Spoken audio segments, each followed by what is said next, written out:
بسم الله الرحمن الرحیم. قدرمند لیدونکو اوریدونکو ګرانو هیوادوالو سلامونه او احترامات مې ومنئ. نن د 23 مارچ کال 2016 چې د دوشنبې ورځ سره سمون خوري ستاسو خدمت کې حاضر یم. د نن ورځې موضوعات زما سیمه ییز د افغانستان او پاکستان د جګړې او د بیا جګړې د ګرمېدلو مسله ده. همدارنګې د ایران او د امریکا شخړه او د ډونالد ټرمپ او د اروپا ترمنځ فاصلې او نوې تازه کړکېچونه دا مهم پیښې دي او مهم نور ټکي بدلته یي. حتما برنامه وګورئ لپاره دې چې تاسو به کېدای شي ممکن داسې خبرونه لاس درشي چې بل ځای کې نه اوسي. د افغانستان او د پاکستان ترمنځ د کړکېچ مسله دا ده چې اوس هم د دواړو خواونه یو په بل دغه روان دی، خو افغانستان هماغه اوربند چې د اختر کړی و 3 ورځې خپل په واده او په تعهد ودرېده، خو پاکستان په دې 3 ورځو کې هم خپل په واده او تعهد ونه درېده او افغانستان یې د اور لاندې نیولی و. د پاکستان وزیر دفاع ویلي دي چې موږ اوربند کړی و، اوربند وخت پوره شوی دی او ممکن موږ په افغانستان باندې بیا بریدونه وکړو. خو دا وزیر دفاع دومره بې خبره دی چې دا 3 ورځې د اختر او اته د روژې داسې ورځ نه وه چې دوی برید نه یې کړی، نو بنان دوی کوم اوربند کړی او د کوم اوربند احترام دوی کړی دی. همدارنګې په دننه خیبر پښتونخوا کې د مجاهدینو عملیات ورځ تر بله تقویه شوي، قوت یې اخیستی دی. خیبر پښتونخوا په بلوچستان کې بریدونه ترسره شوي دي. همدارنګې د اختر په ورځو کې مجاهدین د خپل سیمو نه ښار خواته او عمومي سړکونو خواته راکوز شوي دي. د سړکونو امنیت یې تر لاس نیولی دی، موټرونه یې چک کړي دي، د خلکو سره خبرې کړي دي او دا یو نوع خپل هغه مظاهره یا تظاهر د قوت کړی دی لپاره دی چې دوی کولی شي سیمو ته راکوز شي، بې له دې نه چې د پاکستان د پوځ یری یا د پاکستان د برید یری او دوی د خلکو په منځ کې ګرځي، خلکو سره خبرې کوي او خلکو سره ورو اعتماد د دوی باندې زیاتېږي، ځکه چې پخوا خو دوی ته پاکستان حکومت دا ویلي دا ترهګري ډله ده، نو دوی به یې بدنامول او په دې رقم سره دوی په منځ کې فاصلې دا کېدلې. اوس مجاهدین دا کوي چې راکوزیږي، خلکو سره خبرې کوي، ښار کې دغه حالات ګوري، د په حساب د نرخ و نوا پوښتنه کوي، د خلکو نه د حالاتو پوښتنه کوي، موټرونه چک کوي. دا خود به خود یو انټراکشن یا تماس په منځ د مجاهدینو او د خلکو کې پیدا کوي چې هغه کم ترس او بیم د خلکو د مجاهدینو نه دی هغه له منځه وړي. همدارنګې په نړیوالو موضوعاتو کې راځو د ایران او د امریکې ترمنځ د جنگ هغه حالت ده چې ښکاري دا چې اسرائیل او امریکا لګیا دي دغه جنگ بایلي او ایران لګیا دی قوت اخلي او برلاسي کوي، ځکه چې د ایران هوایي سیستم دفاعي سیستم کاملا له منځه تللی دی. ایران هغه خپل دغه چې د ایران برتري ده او د اسرائیل خپل هوایي سیستم کاملا د لاسه ورکړی دی او خپل د هوایي حریم نه دفاع نشي کولی، یعنی اوس ایران د هغې په هوایي حریم باندې برترۍ ترلاسه کړی دی او دغه کوي چې اوس کوم ځای چې ایران غواړي هغه وهي. بل خبره دا ده چې ایران وایي چې تر اوسه پورې دوی خپل د زړو میزایلونو دوی نه استفاده کړې ده او د عربي ممالک او اسرائیلو دای پې وهلي دي. دا دویمه دور د دوی دی چې دوی اوس شروع کړی دی، ځکه فکر کوم دوی د صادق څلوراویاومه دوره د عملیاتو روانه ده او په دې 4 کې 450 عملیات دوی په زړو میزایلونو او په دې باندې کړي دي چې هغې کې دوی وایي چې 200 میزایله او 3600 دغه چې و بې پیلوټه جهازونه یا ډرون دا پخواني دوی استعمال کړي دي. اوس چې دوی دویمې مرحلې ته چې اوس د اسرائیلو فضای کاملا له کاره ایستې ده او د هغې کنټرول پې ختم شوی دی، اوس دوی هغه میزایلونه استعمالوي چې ایران وایي چې دوی په دویمه مرحله د خپل د عملیاتو کې په حساب ورننوتي دي او هغه به دوی به خپل دا عملیات پیاده کوي، یعنی د اسرائیل مهم ځایونه به وهي بې له کوم مشکل نه، بې له دې نه چې زیات میزایل استعمال کړي، بیا زیات ډرون استعمال کړي، چون فضا د هغوی اوس آزاده شوې ده، نه امریکا او اسرائیل د هغې دفاع نشي کولی، د هغې دغه دفاعي سیستم چې دی هغه له منځه تللی دی، نو د لپاره دوی په ډاډه توګه اوس په هغې باندې خپل عملیات انجاموي. همدارنګې په اروپا، استرالیا، جاپان، کاناډا، انګلستان، ایټالیا، جرمني، فرانسې د ټولو ویلي چې هغوی د امریکا په دې جنګ کې نه غواړي چې داخل شي، او دا چې ډونالد ټرمپ دوی ته ویلي چې دوی باید راشي او د تنګي هرمز دا تنګی چې دی دا باید را پرانیزي، ځکه چې دوی ویلي چې ما کار تمام کړی دی، صرف د دوی تنګی پرانیزي. دوی دا ورته رد کړی دی او ویلي چې دا د مرګ لوبه چې ده ولې امریکا خپله نه کوي چې د تنګي هرمز ته د خپل پوځ نه لیږي چې کار یې تمام کړی دی، خو تنګه د هرمز دې ونیسي. نو دا په دې لپاره دا خبره وایي کوي چې دی غواړي زمونږ پوځ هلته ولیږي، هغه ووژني او خپله بیا اخر کې اعلان د کامیابۍ وکړي. نو موږ دا دغه د امریکا نه منو. بله خبره دا ده چې دلته امکانات موجود چې اروپا د امریکا سره مرسته کړی وای، خو د امریکا دغه وخت کې دغه برید په اروپا باندې چې د بیا یې ورته وویل چې که ما سره تنګي هرمز کې مرسته ونه کوي، ممکنه ده چې زه د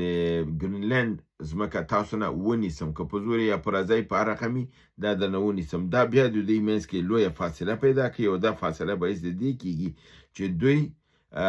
د امریکا طرف ته لاړ نشي او امریکا دغسې چې یوازې ده یوازې پرېږدي او په دې یوازیتوب کې امریکا لګیا ده لوبه بایلي او ایران برتري پیدا کړې ده، جګ لاس یې پیدا کړی دی. همدارنګې په دغې نورو خبرونو کې دا دي چې اسرائیل د ایران په دغې باندې حمله کړې ده، د ګیس په زیربناو باندې مرکز باندې چې هغه په ساوت پارس باندې یادېږي، یعنې په جنوبي سیمه د ایران کې دا دغه کېږي او د سره بحر هغاړې ته یعنې مخامخ ایران ته د قطر دغه دی د همدغه کوی، ځکه چې دغه کوی د ګیسو چې کوم یو دی د ځمکې لاندې د اوبو لاندې د بحر سرخ لاندې چې دی دا د قطر او د ایران ترمنځ مشترک دی، یعنې کوی یو دی، خو دې ځینه پکې دغه کړی دی، لاره یې جوړه کړې، سوری یې جوړ کړی دی، ترېنه راوباسي، دوی د ده غاړې نه کړی دی، کوی یو دی، دواړه ترېنه اخلي. دا دې ته نشي ویلی چې دا زما دی، ځکه د دې خپل په ملک نه پکې لاره ایستې ده او هلته دا موجود دی، د خپل د ملک نه پکې لاره ایستې ده، منځ کې دا ریډ سی دی، یعنې بحر سرخ یا سور بحر، نو دا منځ کې دی. نو دوی بیرته ایران حمله کړې ده، د قطر په شمال کې دغه کې دا د راس اللفان مرکز یې ورته وهلی دی او د دې رقم ته دواړه که چېرته دوی دغه وکړي نو ډېر وخت به د ګیس نړۍ ته نه لاسه ورځي او ګیس به په نړۍ کې ډېر زیات قیمته شي او ممکنه ده چې ډېر ځایونو کې خلک خپل دا پخلی مخلی دا شیان پرېږدي، بالخصوص به همدغه اروپا کې موږ چې اوسېږو داسې حالت به راشي کېدای شي موږ به دا بل نشو ورکولی، ځکه که فرضاً بل 600 پاونډه میاشت رسېږي، بیا هغه موږ غوندې دغه کسانې توانایي د ورکولو نه لري. په دې اساس باندې دا ستونزه د دې نه جوړېدونکې ده. دا دغه چې دی د ذخیره د ګیسو د قطر او د ایران ترمنځ چې دی مشترکه، دا 50 تریلیونه متر مکعبه سکویر فیټه دا دغه لري،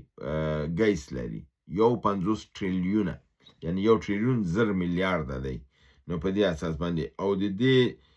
دغه چې کړی ساحه چې ده 9200 سکویر فیټه د لاندې د ځمکې ویده ساحه ده چې دا په دې کې دا ګیس موجود دی. همدارنګې دا چې موږ وایو چې امریکا ولې جنګ ته نه رادانګي او اوس چې کوم هغه غورې کولې چې زه به قوا راکوزوم او زه به فرضاً تنګه د هرمز دا کوم، اوس وایي تنګه هرمز د عربان او اروپایان خلاص کړي، د هغې ځان ته یو دلیل دی. د دوی یو کښتۍ وه یا یوه کشتۍ وه چې د امریکا نه را روانه وه او د دوی د میزایلونو د راکټونو ضرورتونو د رفع لپاره دا ډکه وه. په دې کې 10,000 دانې دفاع هوایي مختلف راکټونه وو چې داسې راکټونه هم پکې وو چې 800 دانې فرضاً پکې وو چې هغې هر یو قیمت 15 میلیونه ډالر دی. داسې میزایل هم پکې شته چې هغې هر قیمت 15 میلیونه تر 50 میلیونه ډالر دی. داسې میزایل هم پکې شته چې 3.5 میلیونه ډالر دي، فرضاً 400 دانې وي پکې، داسې میزایل 3.5 میلیون ډالر ارزښت لري. د دې کښتۍ نوم دی رابرټ ای پیرس. رابرټ ای پیرس دا د نوم دی، او دا په 21 د مارچ کې ایرانیانو دا کښتۍ ویشتله. 2 میزایلو باندې وار وکړه، هغه 2 میزایله د دې څنګ کې چې دفاعي کومه کښتۍ روانه وه هغې مخه ورته ونیوله د 2 میزایلو، خو په مجرد چې 2 نور میزایله راغله د هغې مخه کښتۍ ونه شو نیولی، په دې کښتۍ ولګېدل، دا منځ کې 2 نیمه شوه او په ظرف د 14 دقیقو کې دا د اوبو لاندې لاړه او غرقه شوله. په دې اساس سره د پیټرایټ میزایلونه، کروز میزایلونه، دافع هوا نور میزایلونه چې انواع مختلف په دې کښتۍ کې وو دا ټول له منځه لاړل. ویل کېږي چې دې کښتۍ کې دا 10,000 دانې میزایلونه د دې ټولو قیمت مجموعاً 58 میلیارده ډالره وو، او دا دغه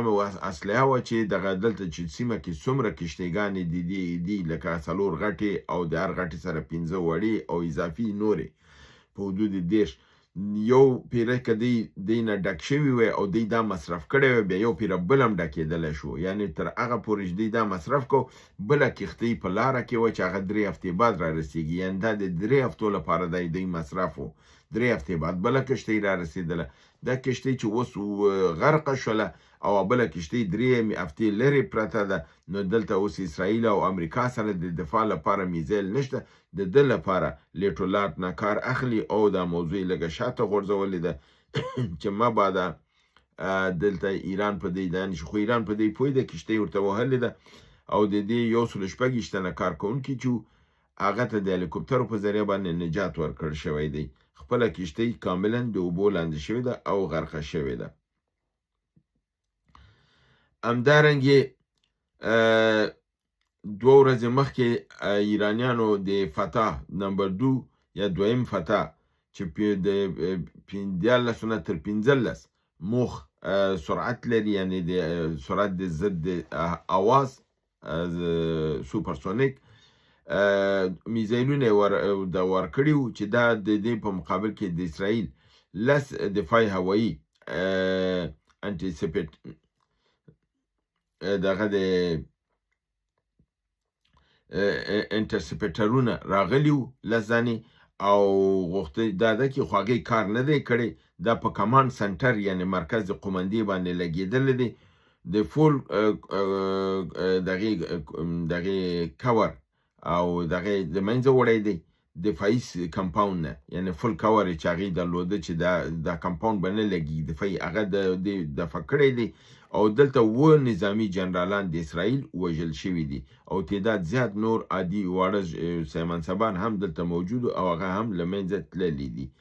او په دې رقم سره ایران خپل هغه سوپرمسي د فضایي په دې باندې کړی دی چې اوس د دې دافع هوا سیستم کار نه کوي او د ایران په مقابل کې فلج ښکاري.